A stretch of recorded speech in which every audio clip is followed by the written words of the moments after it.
Welcome to Brand Lover, honest, real, and lively conversations for flourishing entrepreneurs and budding business owners on a mission to cultivate a heartfelt brand that connects with their purpose-driven mission. My hope is that you walk away feeling inspired and refreshed with a weekly takeaway in your back pocket that you can apply to your life or business. Before we get stuck into this week's episode, I want to invite you to my free, brand new online training called Design Secrets. Insider tricks of the trade to design wow-worthy marketing collateral, even if you don't have a creative bone in your body. I'm going to be sharing the 5 essential design rules, 3 of my insider tips to live and die by when you are creating your marketing graphics, my personal fail-safe process of design. This is going to save your butt over and over. And I'm also going to be hosting a live Q&A at the end of the session. You can ask me anything you like with regards to branding or design. It is going to be held on Friday, the 3rd of May at 10 a.m. Adelaide time. If you head to the page, you will get a time zone converter. So if you're not sure about time zones, please click that. This session is 100% free to use, sponsored by the Branding Hub. So head to the link in the show notes or head straight to www.rachelreiter.com/design secrets to save your seat. I'm so excited. I can't wait. With more and more business owners wearing all the hats in their business, including that of graphic designer, it's important that you understand that designing for websites and designing for print require completely different approaches to achieve a high quality result. And everybody wants a high quality result, or you should want a high quality result, because that directly impacts on your brand impression and your brand reputation. So in today's episode, first of all, I want to help you understand why print versus on-screen and website graphics require a different approach. And then 3 tips for each to ensure that you are getting the most bang for your buck, especially if you are investing in printing. All right, so let's look at the differences and considerations required. Let's look at interactivity versus tangibility. So websites are obviously interactive, right? Allowing users to click, to scroll and engage with content, fill in forms, all that sort of stuff. Print, on the other hand, is static and it's tangible. You can touch it with your hands, offering a physical experience, which I love. If you've been around me for any length of time, you know that I love a take-home experience for brands. But before embarking on designing either on-screen marketing graphics or something that's to be printed, consider how you want your users to interact with your medium and tailor your design approach to encourage them to take the action that you desire of them. All right, number 2 is limitations and capabilities. Websites have capabilities such as animations and videos and flashing things and responsive layouts that can enhance the user experience, but also along with this come technical constraints. Print design, whilst lacking in these more kind of interactive or dynamic features, allows for the creative use of paper types and textures and finishes and inks and all these different options, which comes with its own limitations and rules and technical aspects. So it's important to understand these limitations and capabilities. Do your research for each medium, whatever it is that you're designing, to create effective eye-catching designs that reproduce well, that translate well, whether that be on screen or in print.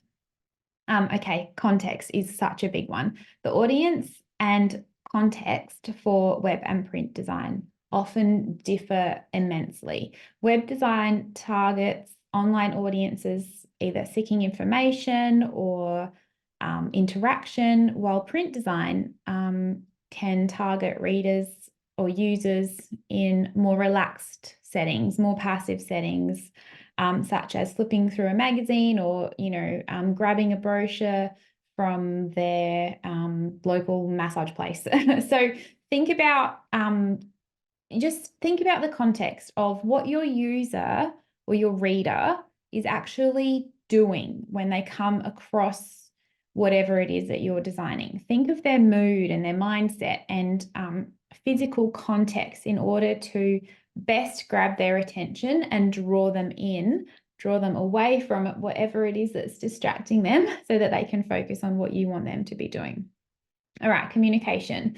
The goal of communication varies greatly between web and print mediums. So websites usually, and I'm speaking very general terms at the moment, obviously it depends on your purpose and what you're doing and what your intentions are.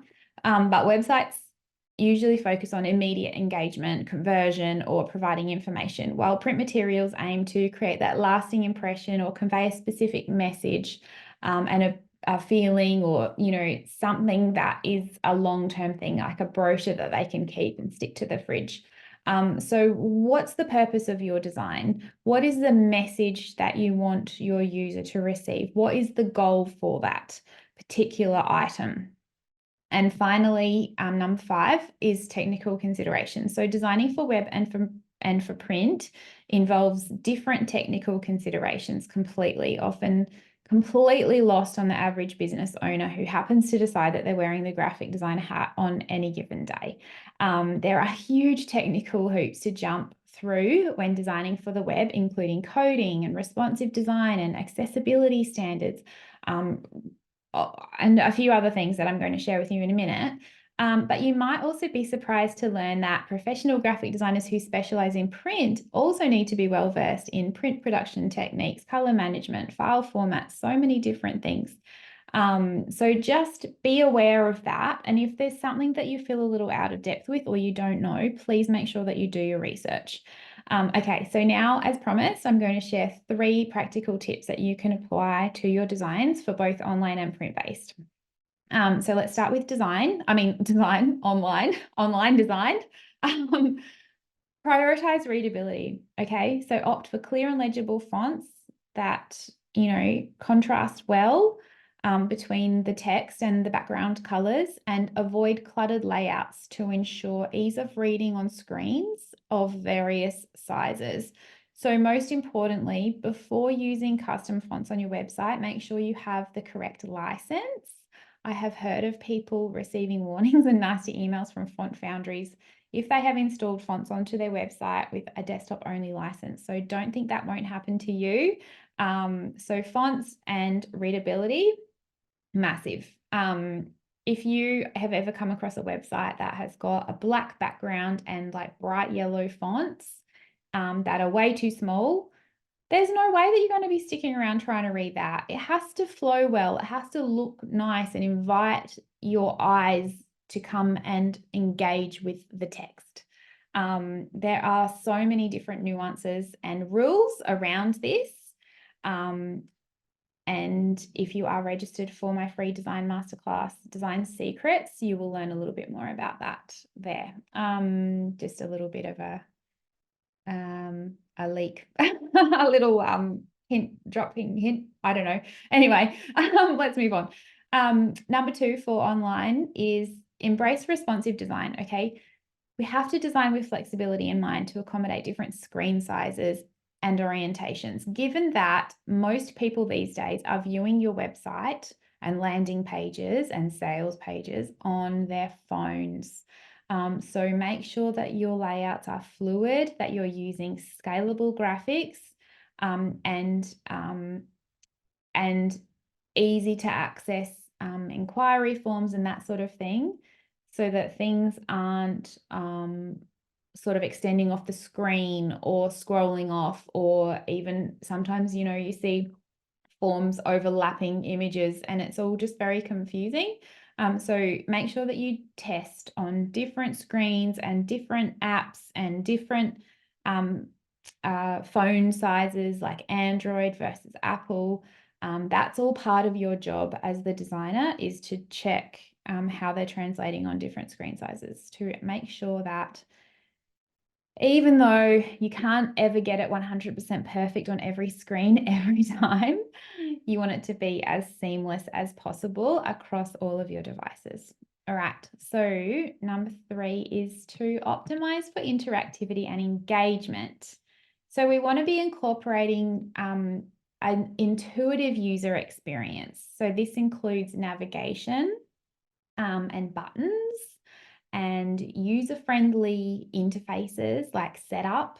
Basically, that just means the layout to enhance engagement and usability. So we have to sort of anticipate what we want our user to do when they're on our website or on our landing page, or consider the flow and this, like almost like you're leading them down a pathway through your text and your images and your buttons, to make sure that they don't ever feel lost, but they know what to do next. So you're telling them, basically leading them to where you want them to go. And this will create a relaxed, cohesive, and enjoyable on-screen experience. Okay, so 3 tips for print. Oh, this is a big can of worms. Consider print specifications. Okay, so before designing, familiarize yourself with the specs of the print project. And this is including things like the actual size down to the millimeter, like color modes. Think about any kind of fancy finishes you want to include, like spot UV or gold foil or embossing. You'll actually need a plan for this, and you need to design for these finishes. You can't just they can't be an afterthought. So adhering to specifications and the rules around what it is that you want to achieve ensures that your design translates accurately from where you're designing, which is the screen, to your print job. And if you're unsure, as tempting as it is, bypass Canva's print on demand service and get in touch with your local printer. This is the biggest tip that I can give you. Ask them how they want the file to be supplied, including what format, and any other requirements that they have, especially if you do want something that's going to stand out with those fancy finishes. Number 2 is to pay attention to your typography. Okay, so choose fonts that are appropriate for the context and ensure readability, especially at the intended print size.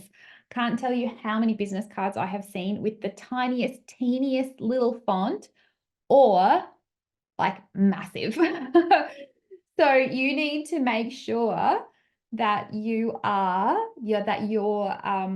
fonts are reproducing accurately at 100% print size. Okay, so definitely always do a test print. Okay.